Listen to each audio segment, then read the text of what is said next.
Welcome to Colonial Classics, a food demonstration with the House of the Seven Gables live in the Gables Cafe kitchen.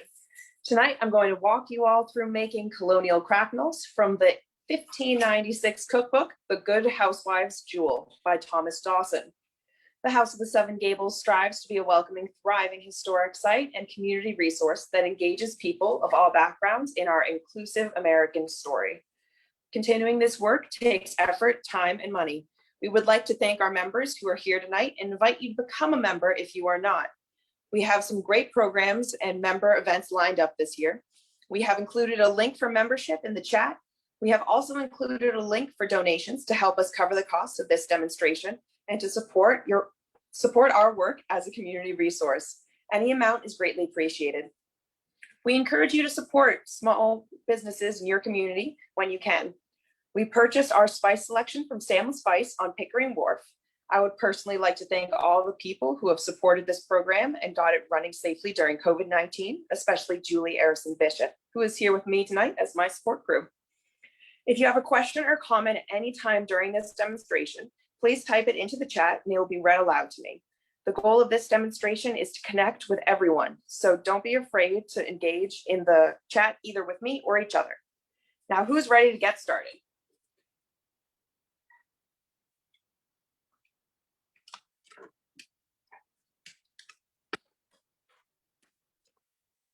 All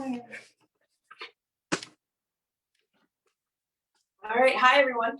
Oh, close eyes. There we go. So we're going to be making cracknels, and until I started doing the research, I had no idea what a cracknel was. I'm still a bit confused about some of it. While I'm talking, I'm going to start heating up my water because cracknels involve you needing to boil them. So I need to make sure that this water comes to a nice boil. So a cracknel is like the way that we're making them today. I would best describe it as a flat, spiced bagel. It's small, about this big. So that's the best way I can describe it. It's supposed to be a savory biscuit, is how it's sort of the translation goes. And so, yeah, we're gonna get started with that. So first off, I have my flour, which is a cup and a half of flour, and I'm gonna add in my 2 tablespoons of sugar. Mix that all in. So the recipe for this is actually really simple, which is really nice. All right, and then we have 3 eggs, which I'm hopefully not gonna spill. There we go. And you're gonna add those gradually, okay? It's gonna make it a lot easier for you if you just add them a bit at a time. It's gonna start to get kind of difficult to work with as you add it in, and that's when we're gonna tip it out, so that way we can work it out. So yeah. So when I was doing my research of cracknels, I found references of it in a lot of different places. I believe the word, from my research, the word seems to originate in Middle Dutch, meaning to crack. And then, that's more of that. It sort of evolves into French and then into Middle English. And it all seems to have to do with them cracking in some way. Although I can't seem to get my cracknels to crack, they come out more like a bread, which is very interesting to me. I think maybe that's adjusted over time. I found references of it in Australia, in South America, and Africa, but that doesn't necessarily mean that it's the same cracknel that I'm making today. I tried talking to some other people, and they're like, yeah, cracknels, it's fried pork fat. And I'm like, no, there is no pork fat in this at all. So it definitely seems to have evolved depending on where the recipe has gone. I think it's very interesting. Do you have any questions so far? You guys all good?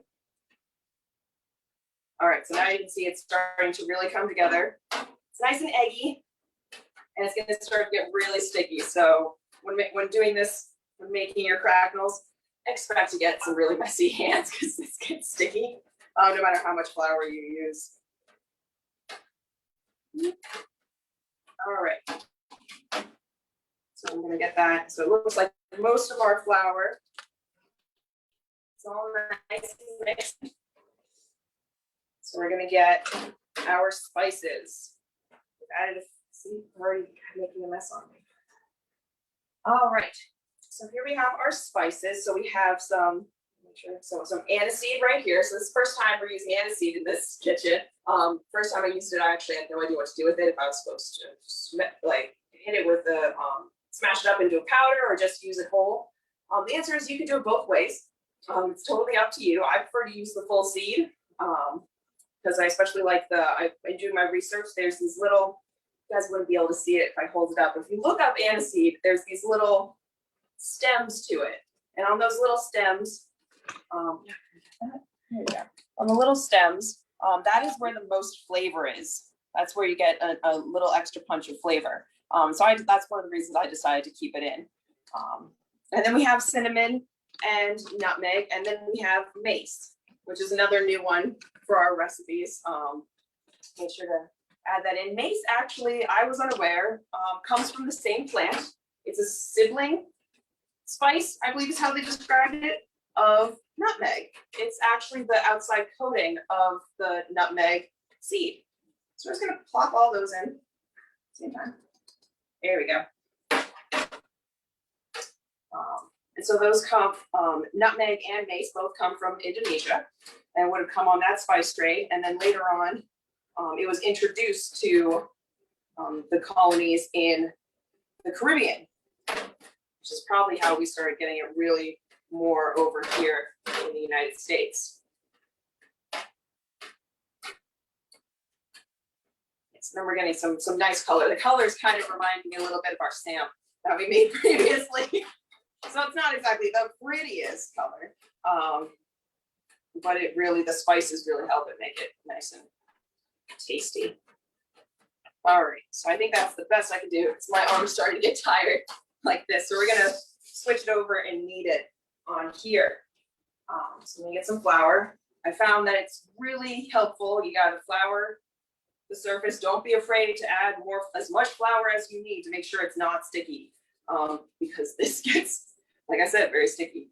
All right, so just tip it out. If it will go. There we go. All right. All right. That's in there. My hand's all floury. Some up there. And then you roll it around in flour there. And then it starts to react and sort of feel like cookie dough. So yeah, just keep adding that flour whenever it gets sticky. So I'm just right now, what I'm doing is I'm trying to mix in all those spices to make sure it's evenly coated, especially that aniseed because the whole seed went in there. Just mix and mix and mix. It's really fun to play with. It's like all gooey and sticky. Stick. Yeah, just wherever it's sticky, just put more flour. It's all right. Because eventually we're gonna roll this out. You're definitely gonna want to make sure that you don't have a sticky surface for that, or else you won't get your cracknels all the way. Watch pot never boils. Come on. How's everyone's spring going while I'm kneading this? We have the tulips. The tulips are up in the garden. I was walking around. It was great. So you guys are close by. Come and check out the tulips. Some nice colors. Right. So you seem to be nice and mixed in, so that way it gets sort of a nice even color, a nice brown in there. All right, so nice brown right there. Rolling pin. That's how we roll, guys. Flour your rolling pin because it's gonna stick to it. All right. Letter, one person says, yes, it is glorious. Glorious. So nice. And this rain is going to help the flowers grow. Yeah, it's raining here quite heavily. I open up the door and there's that nice rain smell. All right. So you're going to want to roll out your cracknels, or at least the dough for your cracknel. to whatever length, to whatever width, depth, thickness. There we go. Whatever thickness you want. Sticky there. Okay. Might tear. You're gonna do that again. It's all right.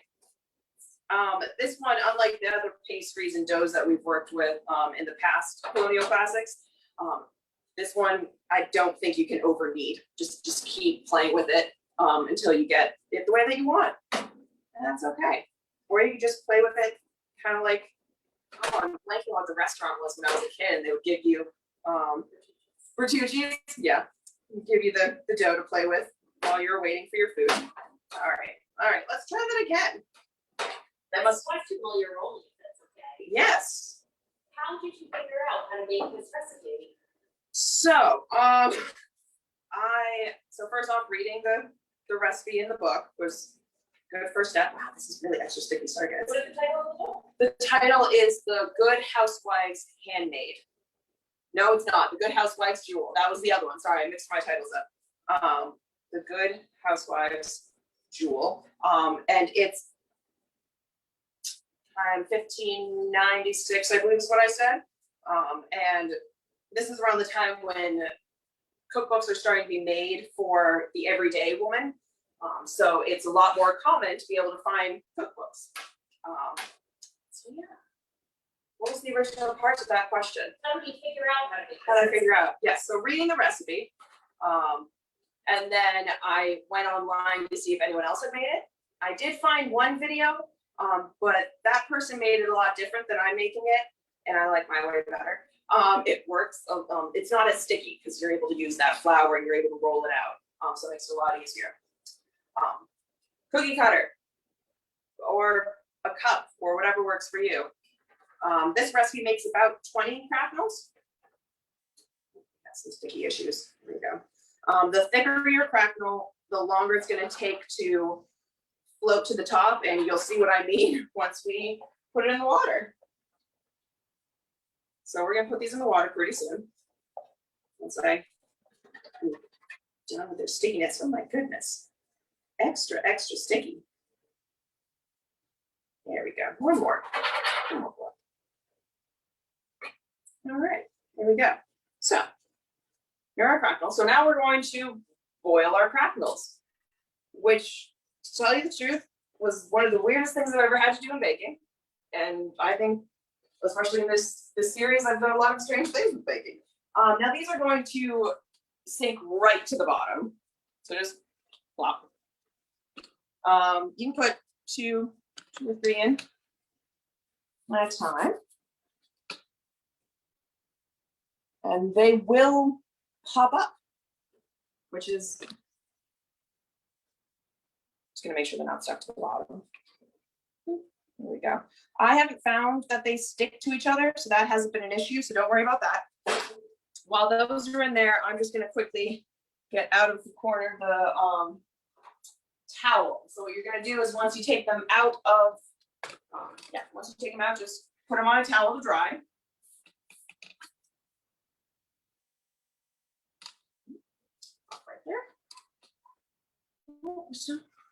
I might have done them a little thicker. Usually they're up in like 30 seconds. Then again, these are the first ones. The first ones never go the way you want them to.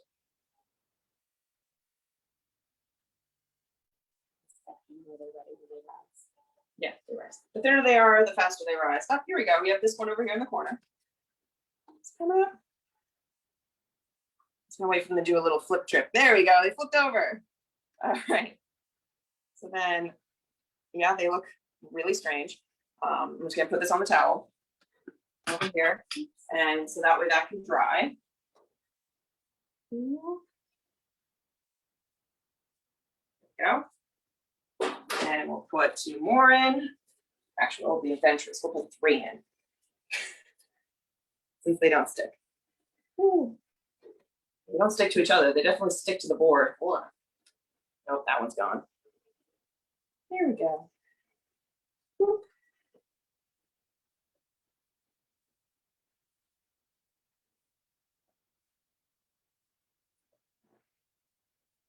Wow, these are a lot stickier than when I made them earlier.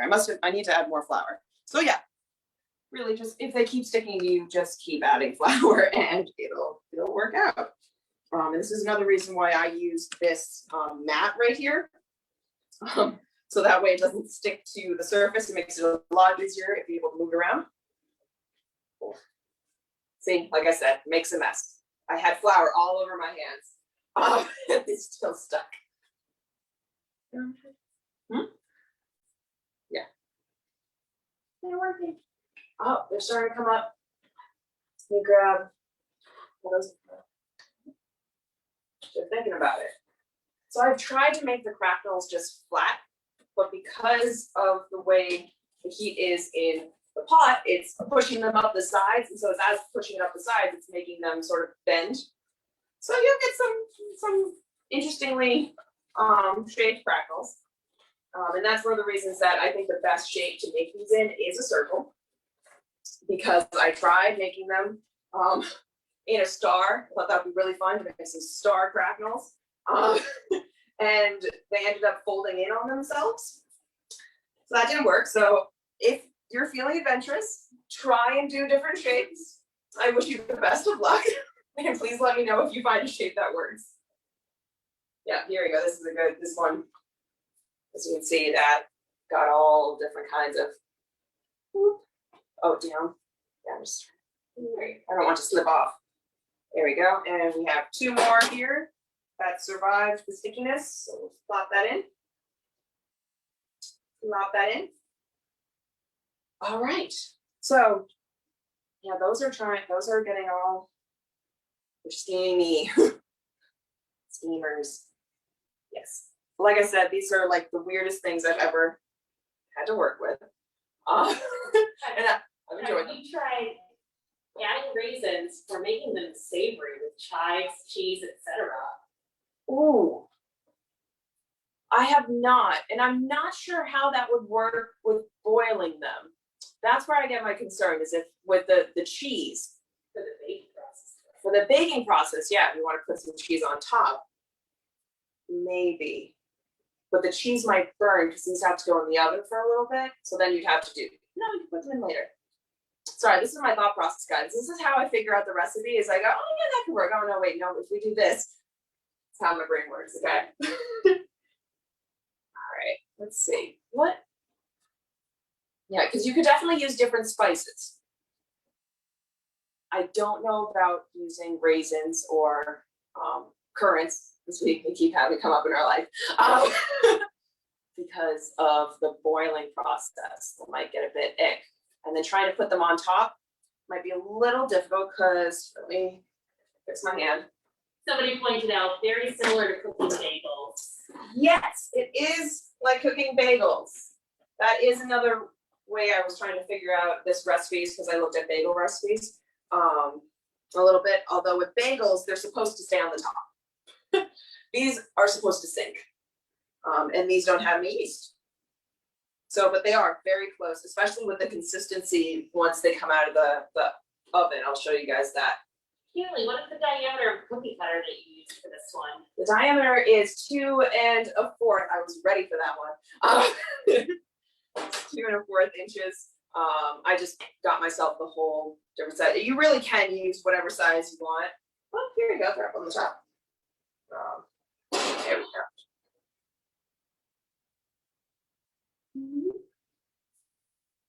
There we go. And I'll show you, because these have a weird consistency. They kind of turn rubbery. So we'll turn that off and go to one of these more dry ones. Yeah, and it's like they wiggle.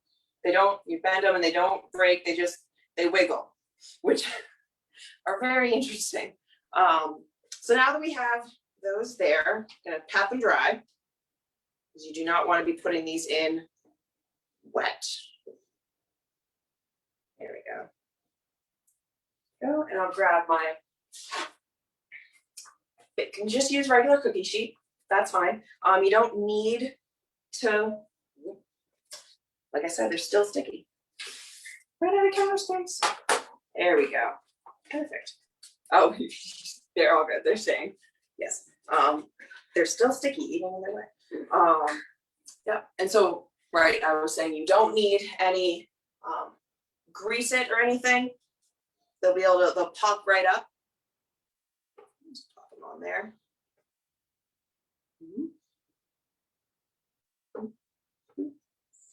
And you don't need to worry too much about separating them because they don't really expand.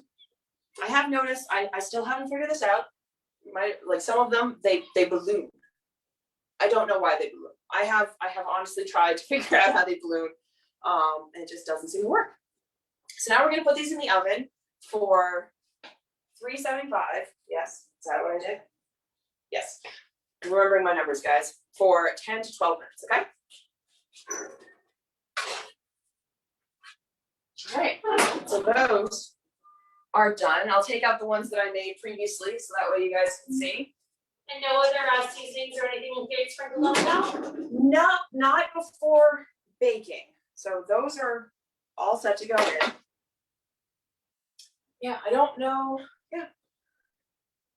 And I'm trying to think of an alternative if there is something that you could put on it, and I'm not really sure because when they come out like I said, you can have them sort of ballooned, like this one is. That's just hollow. You can't hear that, but that's one of the crack it. Doesn't really crack.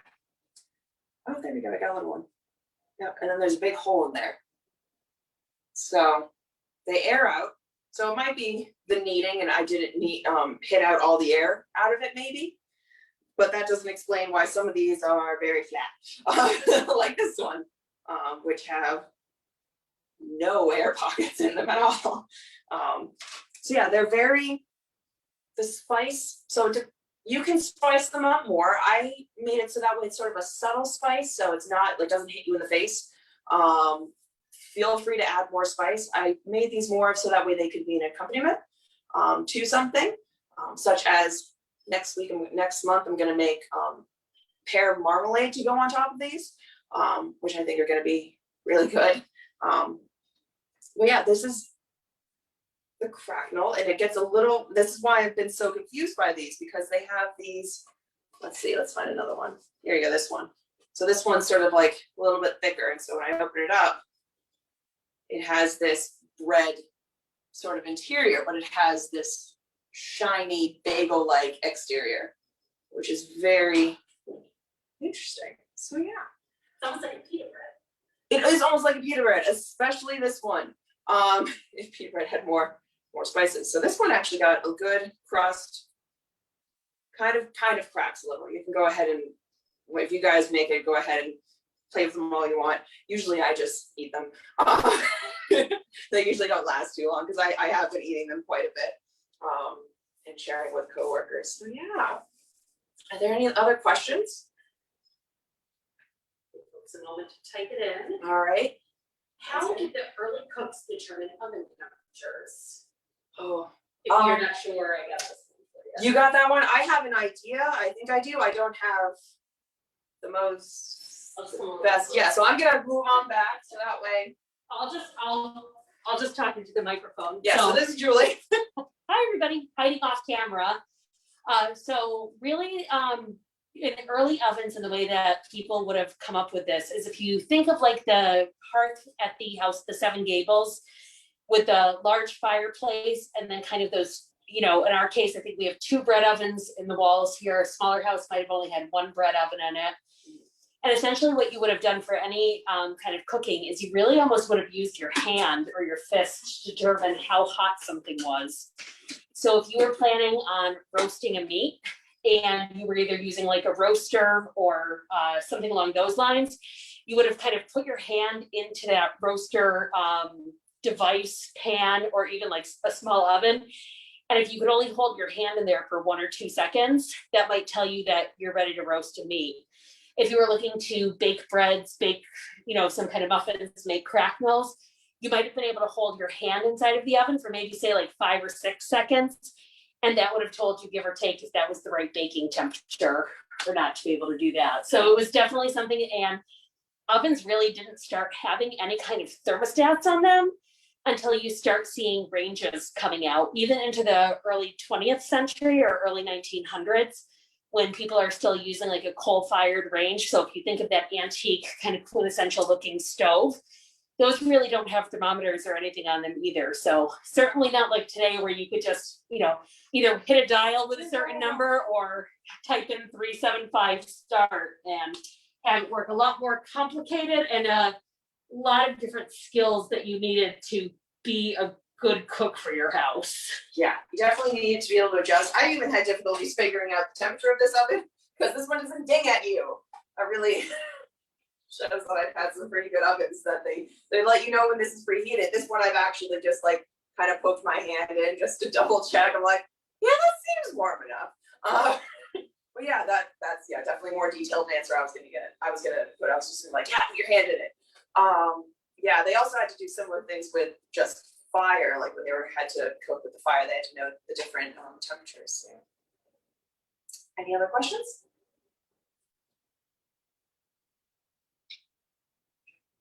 Okay, all right. Abby, any last questions? Feel free to type those into the chat for us. Kaylee would love to answer for you. See if I missed anything. None. Seeing none. I think I got all of my points there for you guys. So, like I said, next month, I should say next week, guys. I'm just so excited. We're gonna be making some pear marmalade. So that's on May 19th. Yes, double check my cheat sheet. May 19th. So I will see you guys then. All right.